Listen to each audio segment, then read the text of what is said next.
Hoje eu vou falar um pouco sobre a minha relação com a ansiedade na minha jornada de estudos para os concursos públicos. Então, se você é uma pessoa ansiosa, fica comigo até o final desse vídeo porque talvez eu possa ter alguma informação que vai te ajudar. E para isso eu vou listar 6 coisas que eu fiz para reduzir a minha ansiedade enquanto eu estava estudando para concurso. Desde a minha adolescência, eu sempre fui uma pessoa relativamente mais ansiosa do que a média das pessoas. Eu tenho lembranças de quando eu era criança, ia ter passeio da escola e eu não conseguia dormir à noite. E depois eu ia no passeio virado, porque eu tinha passado a noite inteira acordado, porque a minha ansiedade não me deixava dormir de tão animado que eu tava pro passeio da escola. E aí, quando a gente entra na adolescência, vem todas aquelas inseguranças e coisas, traumas que acontecem na adolescência, né?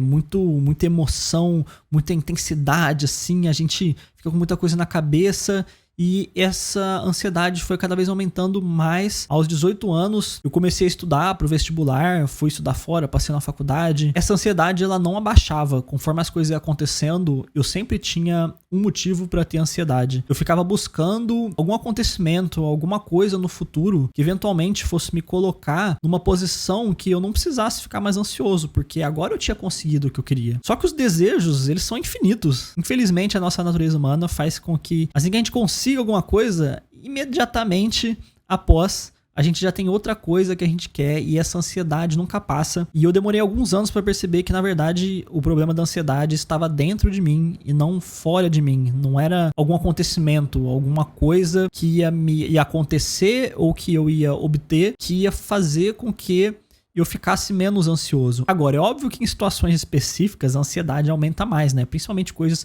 que são muito decisivas para nossa vida, como, por exemplo, o resultado de concurso público ou o dia da prova. Eu demorei um pouco, mas eu comecei a perceber que eu precisava mudar algo dentro de mim. E o que eu achei para fazer foram pequenas mudanças na minha rotina, na minha forma de viver, que facilitassem esse meu processo de redução de ansiedade. E agora eu vou vir com a lista das 6 coisas que eu fiz que me ajudaram muito, de verdade, me ajudaram muito. Eu espero do fundo do meu coração que se você fizer qualquer uma dessas coisas e te ajudar, ainda que seja pouco, eu vou ficar muito feliz de ter conseguido ajudar um amigo ansioso. Número 1, e com certeza a primeira coisa que eu fiz foi parar de assistir televisão, especificamente noticiário. Não tô falando de parar de assistir filme e série, não.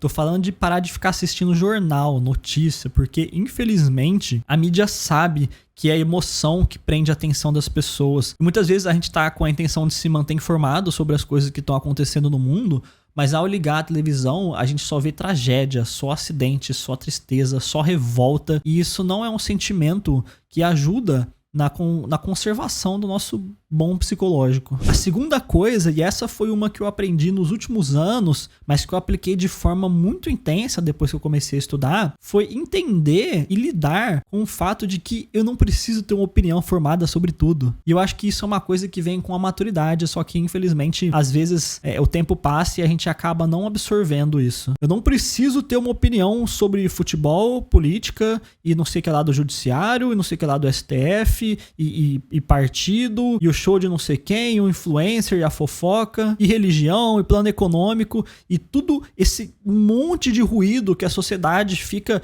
bajulando na nossa cabeça o tempo todo por meio das redes sociais. Você liga a televisão, a mesma coisa, aí você abre o Instagram, a mesma coisa, você abre o Twitter, é isso, os grupos de WhatsApp, é isso o tempo todo. E eu comecei a perceber, cara, eu não preciso ter uma opinião sobre isso. Eu não preciso ficar martelando a minha cabeça para pensar de qual lado que eu tô, de quem tá com a razão.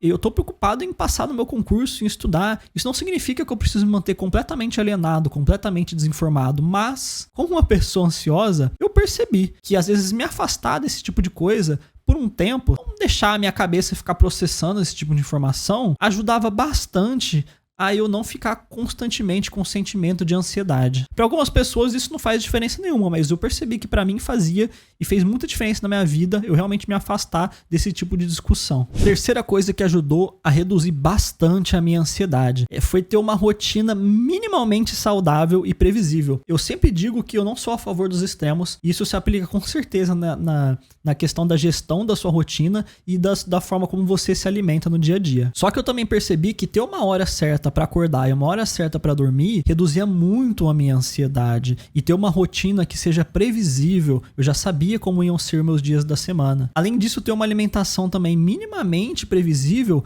ajudava bastante, tanto na hora de eu me organizar para fazer as compras e ter as comidas, quanto porque eu comecei a reduzir a quantidade de lixo que eu comia, e isso fez muito bem para minha saúde e consequentemente para minha cabeça. Mas olha, essa questão da rotina realmente faz muita diferença. Ter uma rotina bem definida e previsível é um fator de redução de ansiedade que me surpreendeu, porque eu sempre fui uma pessoa bem desorganizada em relação a isso. O quarto fator que me ajudou a reduzir bastante a minha ansiedade foi entender que a minha cabeça precisava de uma válvula de escape e que era importante que eu me atentasse ao que seria essa válvula de escape e não deixasse ela simplesmente acontecer sem eu sequer parar para pensar sobre isso. Todos nós temos essa válvula de escape, eu acho que é uma coisa da natureza humana, só que no passado, para mim era beber, fumar cigarro e sair, fazer um monte de coisa e comer mal, eu comia muito mal. Como eu disse no vídeo anterior, na pandemia eu tive uma época ali que eu comia muito mal e era uma série de compensações por causa do estresse, por causa do tanto que eu tava trabalhando, o tanto de coisa que eu tava fazendo. E eu comecei a me atentar a isso quando eu tava estudando e eu percebi, cara, beleza, o meu corpo ele precisa extravasar, a minha cabeça ela precisa extravasar. O que eu vou fazer para substituir? Eu quero parar de fumar, parar de comer muito mal e comer só um pouco mal e parar de ter hábitos tão nocivos para mim mesmo que atrapalham tanto a minha saúde física quanto mental. Eu preciso preencher esses comportamentos que eu vou tirar com algum outro comportamento. Então foi aí que eu comecei a ter pensamentos em relação a isso e eu busquei, por exemplo, estudar um pouco mais sobre filosofia, ler livros sobre filosofia, consumir conteúdo sobre filosofia. É um hobby que eu criei para preencher alguns momentos que eu tinha fazendo outras coisas que não eram tão produtivas e que ao mesmo tempo ajudaram a eu criar um pouco de consciência em relação a essas mesmas coisas. Além disso, eu criei a rotina de praticar esportes diariamente, independente de qual seja, e isso me ajudou muito, porque o esporte, por experiência pessoal, pelo que eu vivi, aquele esgotamento físico de você treinar pesadão e ficar cansado e ficar realmente desgastado e você parece que você tira um peso das suas costas, parece que é uma sensação de que você conseguiu, por desgaste físico,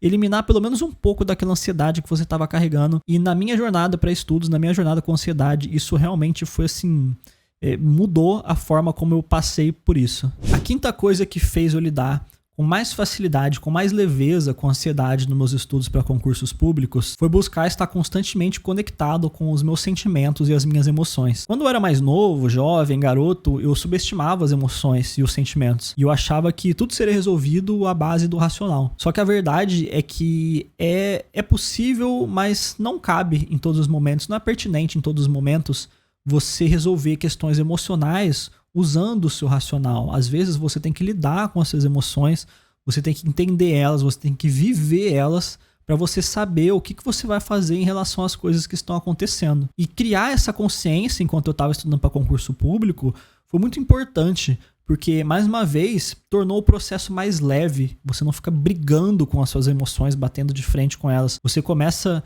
a realmente querer entendê-las e entender de onde que elas surgiram, por que elas surgiram, por que eu tenho essa vontade, por que eu gosto disso, por que eu não gosto disso, de onde que isso veio. E você começa a voltar e você começa a entender, e esse autoconhecimento é muito bom para nossa vida e faz com que você não só compreenda a sua própria cabeça, mas que você comece a ser mais compreensivo em relação ao comportamento de outras pessoas, porque aí você começa a entender os motivos das coisas, sabe? Ter essa conexão e ter consciência da necessidade dessa conexão facilitou bastante meu processo de estudo, porque, como eu sempre digo, o estudo para concurso público, ele não é uma briga contra a matéria, ele é uma briga contra o seu psicológico. E se você faz as pazes com o seu psicológico, facilita muito. A sexta e última coisa tem conexão com algo que eu já falei, mas vale a pena frisar de forma específica. Eu criei uma atenção especial à quantidade de ruído que a sociedade produz na minha cabeça e comecei a me afastar de coisas e pessoas que não trariam nada de positivo na minha época de estudos. O excesso de informação, às vezes, chega a nos paralisar. E quanto menos coisas exteriores à sua própria vida você ficar carregando na sua cabeça nessa fase de estudos, melhor. Porque exclusivamente, unicamente o estudo para concurso público já é um peso muito grande. Essa pressão que eu sei que a realidade da maior parte das pessoas É uma pressão muito grande, é uma pressão psicológica, assim, desconcertante. E aí, em meio a tudo isso, você ainda vai carregar um caminhão de coisa inútil na sua cabeça, que muitas vezes não tem nada a ver com você, não vale a pena. Então foram várias as situações em que às vezes eu estava numa conversa e alguém vinha falar alguma coisa e eu falava, cara, sinceramente, não quero saber não, tipo assim, não tô muito interessado em saber isso, porque às vezes, inconscientemente, alguém fala alguma coisa, algum problema da vida de outra pessoa, e aí você fica com aquilo na sua cabeça, às vezes você fica com dó da pessoa, às vezes você fica se sentindo mal, às vezes você fica com aquela descrença na vida, assim como quando a gente fica vendo notícia ruim na televisão, que eu comentei anteriormente.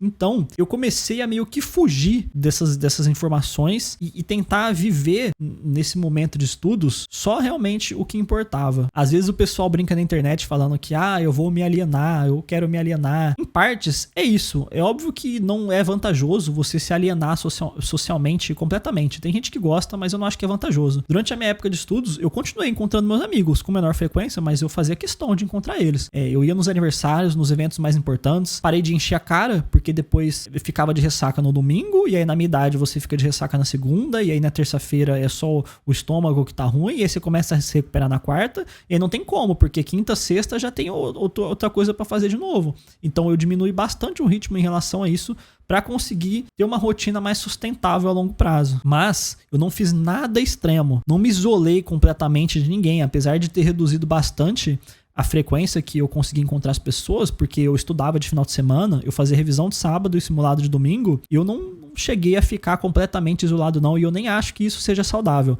Tem gente que faz assim, mas cada um sabe da sua própria vida. Para mim, psicologicamente, não seria nem saudável para minha própria ansiedade me isolar completamente. Eu não sou a favor de extremos em nada. E eu acredito do fundo do meu coração que todo excesso revela uma falta. Então eu tento não permitir grandes excessos na minha vida. Agora, como em todo vídeo, e com relação com o motivo que eu criei esse canal, não deixa de comentar aqui embaixo qual que é a sua experiência com isso. Eu quero saber de verdade mesmo. Porque às vezes a gente tem nossos problemas, nossas aflições, nossos incômodos e a gente acha que é só com a gente. E quando a gente conversa com outras pessoas, a gente começa a descobrir que todo mundo passa por isso. Então se você tem uma experiência parecida, se você é uma pessoa ansiosa, se você passou ou passa por uma coisa parecida no estudo para o concurso público, não deixa de comentar aqui. Se eu tiver te ajudado de alguma forma também, conversa comigo. Eu espero do fundo do meu coração que as coisas que eu falei aqui possam ter sido positivas para você de alguma forma. Então novamente, se você não é inscrito, não deixa de se inscrever. Dá uma clicadinha no like aí, porque dá aquela super moral pro algoritmo do YouTube distribuir esse conteúdo para mais ansiosos dos concursos públicos. Muito obrigado por ter ficado comigo até aqui e um forte abraço.